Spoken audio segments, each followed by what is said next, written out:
Kasus pembunuhan ibu dan anak yang jasadnya ditemukan di bagasi mobil di Subang, Jawa Barat belum juga terungkap. Polisi sudah menemui titik terang namun masih kekurangan barang bukti untuk menetapkan tersangka.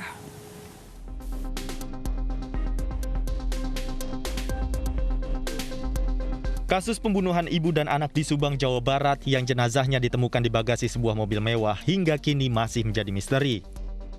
Polisi telah memeriksa 25 saksi, termasuk suami korban dan istri mudanya, namun belum ada satupun tersangka. Keganjilan kembali muncul saat semua unggahan sosial media korban Amelia Mustika Ratu lenyap. Unggahan lenyap di hari ketika Amel dan ibunya Tuti ditemukan tewas di rumahnya. Tidak hanya unggahan Instagram Story, namun seluruh feed milik akun @ameliamustika seluruhnya lenyap. Seakan berupaya menghilangkan jejak digital, semua aktivitas sosial media milik Amel dihapus. Ya samanya sama yang istri muda katanya dulu Maya waktu itu sering neror gitu. Kata saya teh udah sekarang mah jangan sama-sama gitulah, yang kan nge-WA gitu ya, gitulah sama goblok disebut lah situ. Kata saya udah hapus itunya, soalnya kalau dilihat mah sakit hati, kata saya teh. Udah nomornya itu kartunya ganti, kata saya gitu. Biar dia nggak neror terus namanya gitu, mungkin sampai sama suaminya tahu mungkin nomor dari suaminya neror lagi gitu, sama saya mah nggak pernah nanyain teh neror apa gitunya, udah bosen kayak. Keluarga korban Tuti Suartini mengungkap bahwa hubungan Tuti dan istri mudanya tidak harmonis. Pernikahan antara Pak Yosep dengan istri mudanya ini sudah 12 tahun, artinya sudah lama tahu bahwa korban pun tahu Pak Yosep ini sudah punya istri lagi. Jadi sampai malam kejadian ini tidak ada masalah sama sekali baik antara Pak Yosep dengan istri tuanya maupun dengan istri mudanya. Tidak pernah ada masalah sekali antara istri muda dengan istri tua ya Pak ya? Sejauh keterangan saksi tidak pernah mengatakan ada permasalahan. Yang jelas bahwa sebelum berangkat pun saksi Yosep itu sebelum pergi ke rumah istri mudanya sempat pamit dulu kepada istri tua dan anaknya, bahkan minta uang untuk beli bensin. Terkait teror istri muda terhadap korban ditampik oleh kuasa hukum suami korban. Bisa jadi ini masalahnya sudah berlarut-larut atau sudah menimbulkan konflik yang kita nggak tahu konfliknya kepada siapa, atau kepada ibukah atau kepada si anakkah, sehingga ini sudah dipersiapkan dengan sebaik mungkin. Bisa jadi sasarannya cuma satu, yang satu itu menjadi korban selanjutnya, atau bisa jadi dua-duanya. Karena kan kita nggak tahu ya, sejauh ini polisi belum bisa mengungkapkan, masih samar karena yang disasar tetap si bapak, si anak juga belum kesasar, tetapi untuk saat ini bukti-bukti pendukung sudah mulai terbuka. Semoga ini semua bisa diungkap dengan baik. Sulit terungkapnya pelaku pembunuhan Tuti dan Amalia diduga pembunuhan ibu dan anak ini adalah pembunuhan berencana. Meski satu persatu fakta mulai terungkap, namun belum cukup untuk mengungkap tersangka. Tim Liputan iNews melaporkan. Polisi memeriksa kejiwaan anak pembunuh ayah di Cengkareng, Jakarta Barat. Polisi juga masih mendalami motif pelaku karena keterangannya yang terus berubah.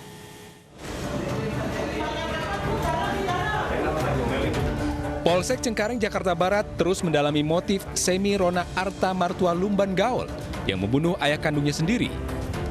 Keterangan pelaku yang terus berubah membuat polisi memeriksakan kejiwaan pelaku ke Rumah Sakit Polri Kramat Jati. Pelaku diduga tengah depresi saat peristiwa terjadi. Selain menangkap pelaku, polisi juga menyita barang bukti 2 bilah pisau dan pakaian korban.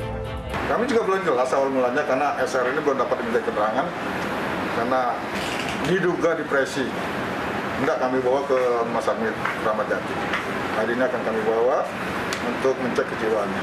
Hasil penyelidikan sementara dong?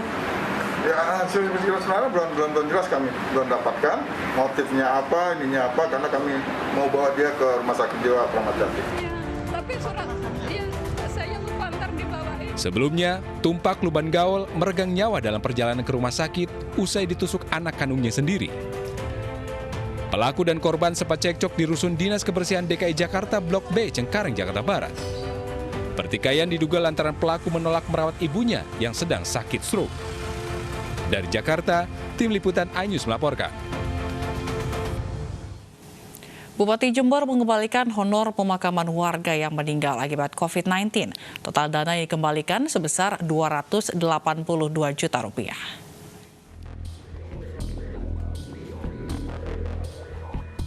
Sejumlah pejabat daerah Jember akhirnya mengembalikan honor pemakaman warga yang meninggal akibat COVID-19. Total dana sebesar Rp282 juta tersebut dikembalikan ke kas negara. Selanjutnya, dana ini akan digunakan kembali untuk penanganan COVID-19 di Jember. 4 orang. Saya dari Bupati, dari Sekda, dari Kepala BPBD, dan dari Kabid. Ini saya bawakan contohnya ini sudah disetor tadi pagi. Ada 282 juta.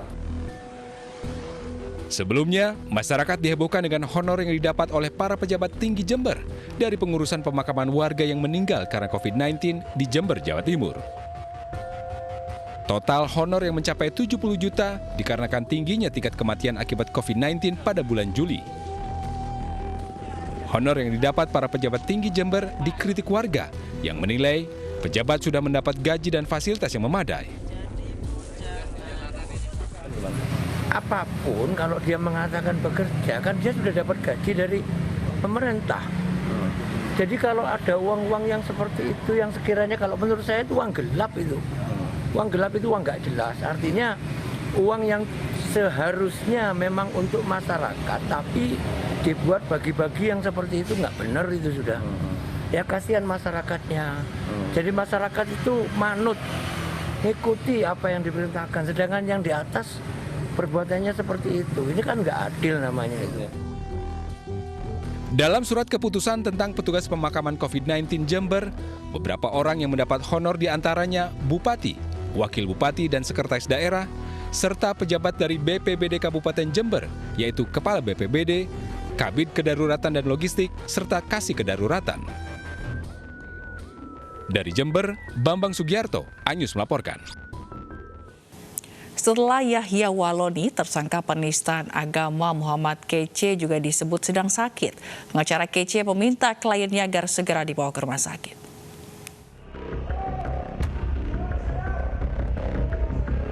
Tersangka penistaan agama Muhammad Kece kini dikabarkan tengah sakit. Kece yang tengah ditahan di rutan Bareskrim Polri disebut menderita penyakit gula tinggi. Kuasa hukum Kece pun meminta agar Kece dibawa ke rumah sakit. Namun di sisi lain, Karopenmas Polri Brigjen Rusdi Hartono menyebut petugas kesehatan selalu berjaga 24 jam di rutan Bareskrim Polri. Tahanan yang sakit pasti akan langsung ditangani.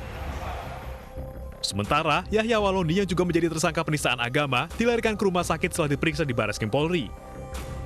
Ia dibawa ke rumah sakit Polri Kramat Jati karena terindikasi mengalami sakit jantung. Pasca pemeriksaan BAP di Mabes Polri, begitu beliau mengalami gejala indikasi sakit jantung, jadi langsung dibawa ke rumah sakit Polri Kramat Jati ini. Pukul berapa tadi Pak? Yahya ditangkap pada Kamis 26 Agustus lalu di rumahnya di kawasan Cilengsi, Bogor, Jawa Barat. Ia telah menjadi tersangka penistaan agama sejak Mei 2021. Yahya sebelumnya dilaporkan karena video ceramahnya yang merendahkan kitab Injil dengan menyebut fiktif atau palsu. Tim iNews melaporkan. Pemirsa, banjir bandang yang menerjang Polewali Mandar, Sulawesi Barat pada Kamis malam tidak hanya merusak belasan rumah warga, namun sejumlah fasilitas umum termasuk sekolah juga mengalami kerusakan yang cukup parah.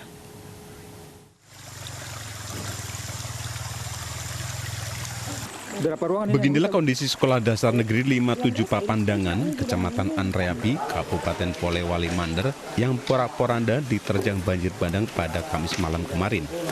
Bangunan sekolah tertutup lumpur dan kayu yang terbawa banjir bandang. Sebagian bangunan sekolah nyaris tertutup lumpur tebal serta bebatuan setinggi 1 meter lebih.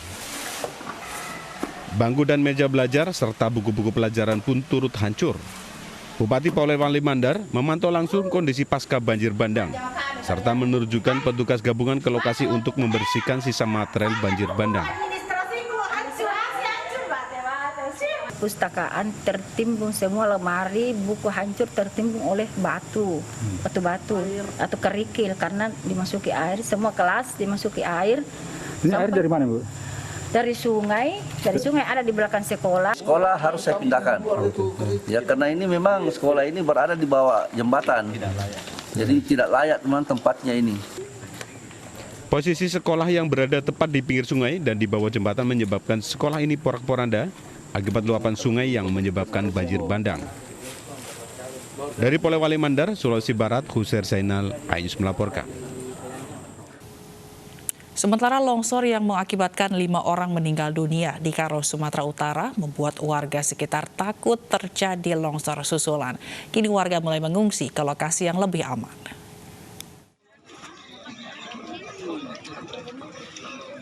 Longsor yang terjadi di Lau Bawang, Kelurahan Padang Mas, Kecamatan Kabanjahe, Kabupaten Karo, Sumatera Utara, pada Kamis malam, mengakibatkan 4 rumah warga rusak berat dan 5 orang meninggal dunia.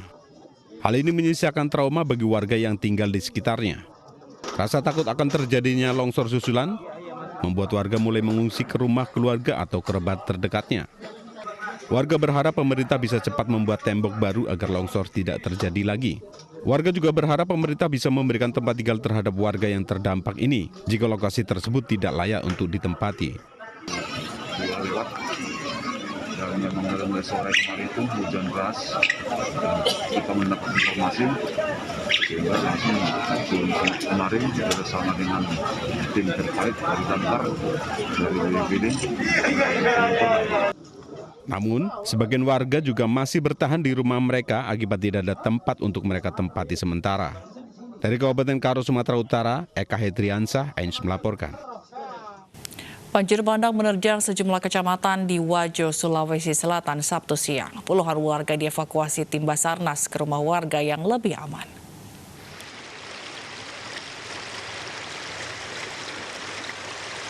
Banjir bandang menerjang jalan raya dan pemukiman warga di 3 kecamatan di Kabupaten Wajo, Sulawesi Selatan. Wilayah yang terendam banjir yakni Kecamatan Majualeng, Kecamatan Sajoanging, Kecamatan Pitum Panua. Diduga banjir disebabkan meluapnya sungai di sekitar pemukiman akibat curah hujan yang tinggi selama beberapa jam. Sejumlah warga yang terjebak banjir dievakuasi tim Basarnas menuju rumah warga yang lebih aman. Warga yang memiliki ketinggian atau debit air dari lingkungan air yang tinggi, kami laksanakan evakuasi bersama seluruh teman-teman besar yang ada di Kabupaten Wajo bersama BPBD, kemudian tim SAR yang lain yang ada di Kabupaten Wajo. Basarnas TNI Polri juga ikut dalam pelaksanaan. Mudah-mudahan hari ini debit air bisa berkurang dengan baik dan bisa dilaksanakan evakuasi yang baik. Warga berharap perhatian pemerintah agar banjir bandang tidak terjadi lagi. Dari Kabupaten Wajo, Sulawesi Selatan, Amnar Sengkang, Ainus melaporkan. Pemirsa, sebuah truk trailer terguling saat keluar dari Jalan Tol Gedong Panjang, Penjaringan, Jakarta Utara, Sabtu siang. Kecelakaan terjadi karena supir truk hilang kendali.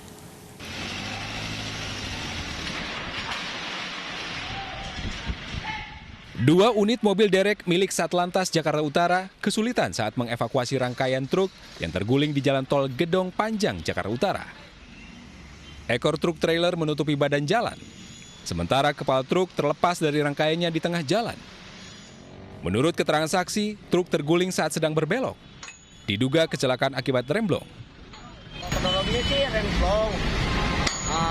Terus dia belok kan terbalik langsung. Mana? Dari arah sana mau ke Kodan. Mana? Dari keluar tol.